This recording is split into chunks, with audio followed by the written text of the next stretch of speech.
Can one spouse keep the house after divorce? Hi, I'm Tim Blankenship with Divorce661.com.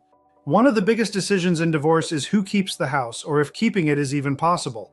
If you or your spouse want to stay in the home, there are a few key things to consider. First, let's talk about ownership. In California, if the house was purchased during the marriage, it's community property and both spouses have a right to it. If one spouse owned it before marriage, it may be separate property, but that depends on how finances were handled during the marriage. For example, a client wanted to keep their home, but because they refinanced during the marriage, their spouse had a claim to part of the equity. We helped them structure a fair buyout that both parties agreed on. Here are the main options if one spouse wants to keep the house.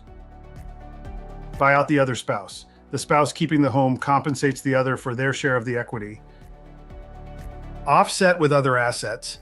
Instead of paying cash, the other spouse may take more from retirement accounts or savings. Refinance the mortgage. The spouse keeping the house must remove the other spouse's name from the loan to avoid financial liability.